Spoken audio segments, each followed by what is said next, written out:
Good morning, good afternoon, good evening दोस्तों। Kevin sir back from personal tutor standard 10th geography playlist आप लोग मेरे साथ देख रहे हैं। चैप्टर है एग्रीकल्चर।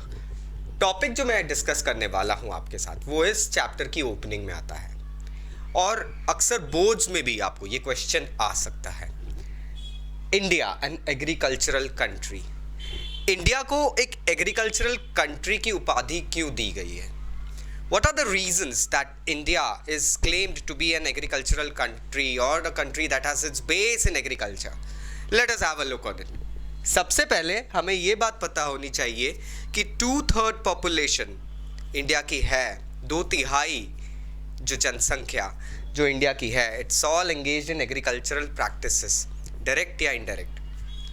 हम जानते हैं हमारे देश में एग्रीकल्चरल लैंड की बहुतायत है, किसान बंधु बहुत है, खेती बहुत होती है, उसके लिए मैन पावर भी लगता है। अब वो कोई बाहर से तो आएगा नहीं कि कोई पाकिस्तान या चाइना से आ रहा है, नहीं, it's all us who are doing it. Agricultural practices मतलब अक्सर हमने देखा है कि एग्रीकल्चरल ग्रोथ में पूरे के पूरे परिवार इन्वॉल्व हो जाते हैं दोस्तों, और जब पूरे परिवार इन्वॉल्व हो जाते हैं तो they to become an agricultural worker, उस कैटेगरी में आते हैं।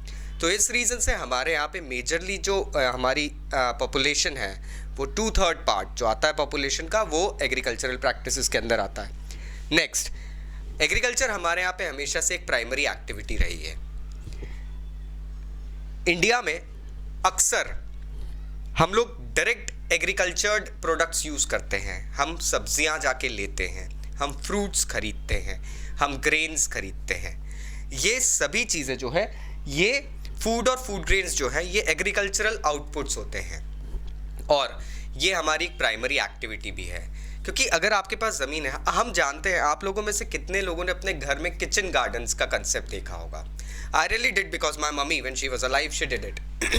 अब घरों में टमेटो, चिली ये सब दिखते हैं। अभी रिसेंटली हम लोग लॉकडाउन से बाहर निकले, मेरे बहुत सारे स्टूडेंट्स के घरों में लोगों ने किचन गार्डन्स, स्पिनच, ओकरा मतलब लेडी फिंगर, भिंडी, बीन्स, पीज ये सब उगाए थे। एंड ट्रस्ट मी, वो घर के अंदर उगे हुए अलग लगते हैं। सो ये एक प्राइमरी एक्टिविटी हो गई है हमारे यहाँ की, जिसके तहत हम जानते हैं कि हमेशा से एग्रीकल्चर एक प्राइमरी एक्टिविटी के अंदर आया है। एग्रीकल्चर, माइनिंग एंड ऑल ये सब प्राइमरी एक्टिविटी के अंदर होती है। लेकिन एग्रीकल्चर इसलिए और बेसिक में आता है क्योंकि इट रिक्वायर्स मिनिमम टेक्नोलॉजी।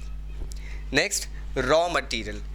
हमारे यहाँ जो ज़मीन है, जो एग्रीकल्चरल प्रोडक्ट्स हैं, आउटपुट्स जो निकलते हैं, वो अक्सर अलग अलग इंडस्ट्रीज़ के लिए रॉ मटेरियल के समान काम करते हैं।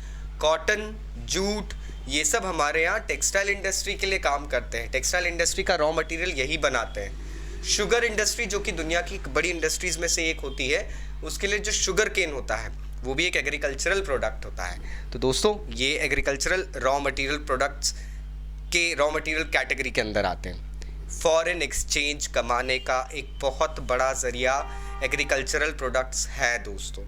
कैसे, मैं बताता हूँ आपको। हम जानते हैं इंडिया के स्पाइसेस बहुत पुराने समय से काफ़ी फेमस थे दुनिया में, आज भी है।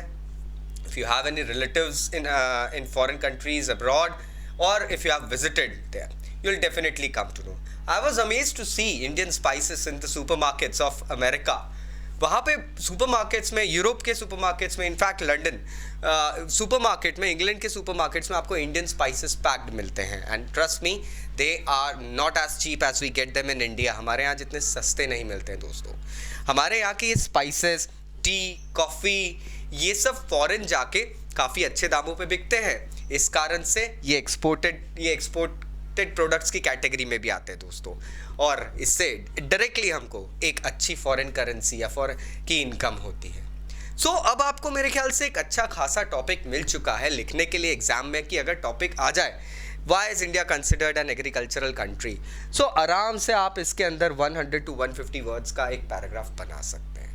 Thank you very much for attending this session. Please take care of yourself and study hard. कुछ डाउट्स है तो नीचे कमेंट बॉक्स में कमेंट ज़रूर करना। Bye bye.